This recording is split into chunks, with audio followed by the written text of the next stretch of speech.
And that's where I want to dive into what I'm calling a silent epidemic, an epidemic that is rooted in financial stress that's taking a toll on people and their health and their relationships and their well-being.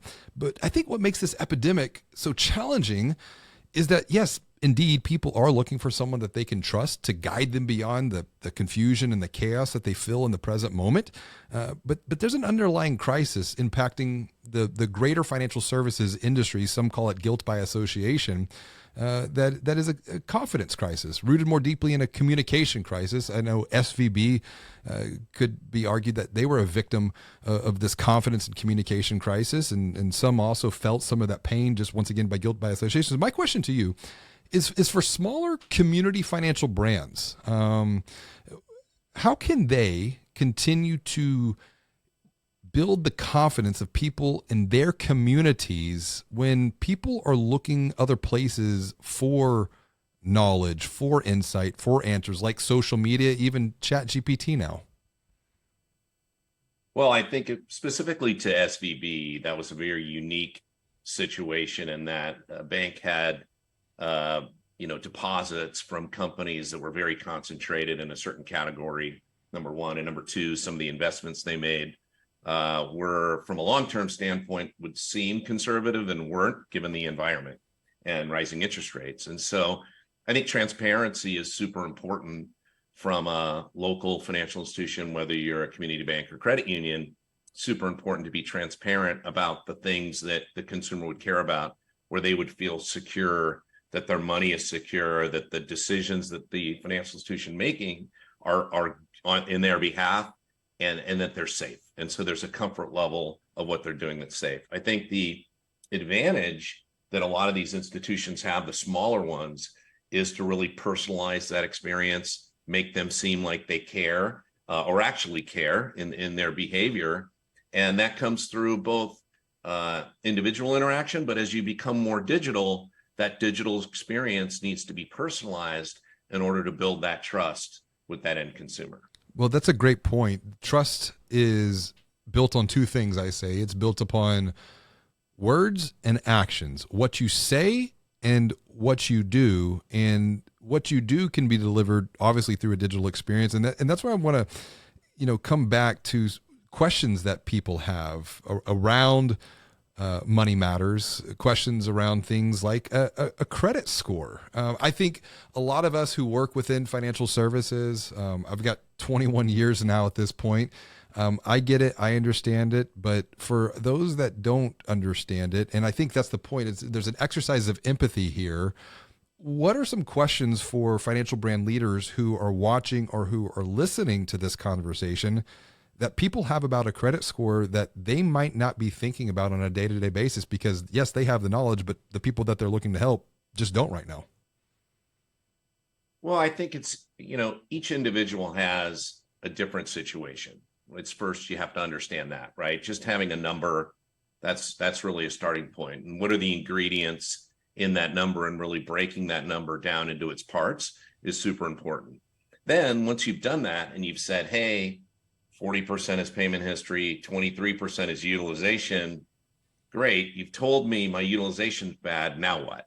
What do I need to do from there, from an action plan, in order to make progress against my utilization rate, right? Because that means I just have too much of a balance on my credit card. So I need some budgeting tips or some financial advice to create an action plan to kind of make progress there. And so tools like Savvy Money really provide the financial institution with a playbook on how they want to guide their consumers in order to get better. And a number of our financial institutions actually use Savvy Money as part of the building blocks of other things that they do with their consumers to really guide that consumer in making good decisions. The other part of it is really relevance, right? So when I built Savvy Money, part of it was education around credit, but the other part was, okay, well, I want to improve my credit score, but why? Like, what's the benefit to me? And really pointing out to the user that as their score goes up, they fall into different credit bands and they qualify for lower interest rates. Those lower interest rates over time save you a tremendous amount of money. We point out the actual savings to the individual. So now I've actually got a reason, or I'm motivated, like, ooh, I'm not just going to improve my score for score's sake. There's actually a pot of gold at the end of the rainbow there, that if I do these certain things, I'm going to take my financial situation in a much better direction. Yes, and that idea of guideship, I'm really big on. In fact, in Banking on Digital Growth, I have a chapter around what I call story selling, and it's what role are we playing as a financial brand? Are we trying to be a hero? And I think a lot of financial brands are, not to their own fault, but we have to think in mind and keep in mind, for people, they're the role and the heroes of their own stories. The opportunity, though, is not to try to be the hero, but to play the role of the helpful and empathetic guide, to be the Obi-Wan Kenobis, to be the Mr. Miyagi's of the world, to give people help and to give people even hope. And I like how you liken this to, it's not just a score. There's something, a pot of gold at the end of the rainbow that can motivate and transform behaviors, opportunities. When we're really digging deep now, opportunities for community financial brands to transform the confusion that people have around money and these things like credit into clarity. Because if I look at a modern consumer buying journey, you can go the kind of the old world route of awareness, consideration, purchase, adoption, and advocacy. But I'm really taking a more of an emotive approach now. Every buying journey starts with some type of confusion, and the first step is then clarity. So what are the opportunities to provide clarity to people, to guide them beyond the chaos that and the conflict that many feel right now in the present moment? Well, one other point I was going to add to the last point, then I'll answer that question, is, in addition to that pot of gold, which I mentioned, which is, financial wellness and improving where you are, there's got to be something anchored in that. Is it a vacation home? Is it buying your first home? Is it paying for a college education? Is it something where it's not just money, but now I want to achieve some of those personal goals? So I think anchoring in that creates a little more motivation to get there, as opposed to just money, right? Money, yeah, that's better than just moving the number, but now I'm actually anchored in something super important to me, to my heart, that will drive my behavior. The other thing is what you measure, you'll manage. And so what we try and do is really break things into small parts and not set the goal setting. So we've got a little goal setting module inside our product. And sometimes people will be like, I'm in a 600 credit score, and they'll try and drive, I want to be an 850. Well, I want to be 6'5" and play in the NBA, but that's probably not going to happen. So, but maybe I can work on my 3-pointer, right? And so let's set my goal from 650 to 710. And yeah, that's my first. So level up and create kind of levels that you can get to and give them the building blocks to get them there. And then there was a book at one point. I think his name's BJ Fogg. I don't know if you know him. Absolutely. He wrote a book. Tiny Habits. Tiny Habits, right? I love that book, right? Like, people are like, I want to run a marathon. Okay, well, how much do you run? I don't run very much. And so how do you create those tiny habits? And whether it's budgeting, Gene Chatsky always talks about, hey, start by saving $100, or start by saving $5 a day, and that'll build on itself.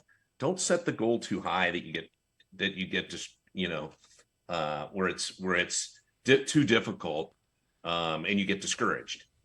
So anyway, kind of went off on a little bit of a tangent there, but you get my point. And that's interesting that you remember BJ Fogg, because he would be like, you want to get in shape? Start with 1 sit-up, and go to 2 sit-ups.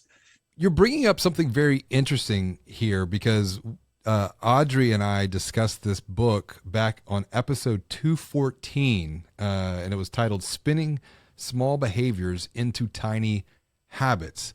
And you're touching on something about goal setting that I've been thinking a lot about, particularly writing Banking on Change. And when we think about change and change management through the lens of financial services, I think a lot of it, we think of it digital transformation, that's change management, but there's an opportunity to guide and navigate people through small behavioral changes simply by first giving them a place and a forum to think about the future that they could create first and foremost within their mind, and then take those small actions there. And the reason I'm bringing this up is some of the research I've been doing.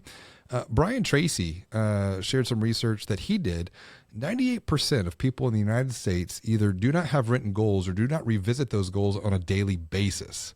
Where does goal setting? I want to dive deeper into the goal setting, because I think when you get really clear about where you're going, then it makes those micro behaviors that much easier to commit to, which is something that James Clear wrote about in Atomic Habits, which is habit stacking. So let's go back to goals, and where might there be opportunities for financial brands to facilitate an even deeper conversation around people's goals? Because if they're not even thinking about that, or if they're just so stuck in the pain of the present moment of financial stress and chaos, what can we do for them? Yeah, I think you have to start first with what consumer problem are you trying to solve, or what's that individual's ultimate thing that you're trying to solve for, and work backwards from there. And there are multiple ways to get there, but you need to work backwards from that problem and provide them with the tools and the resources in order to get people there. And there's a couple different paths in order to do it. Obviously improving your credit, managing your finances, doing a little better job of budgeting and saving.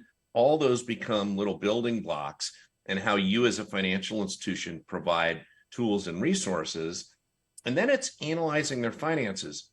Am I getting the best deal in each category of my finances? Could I be consolidating my debt? Could I be refinancing my car at a lower rate?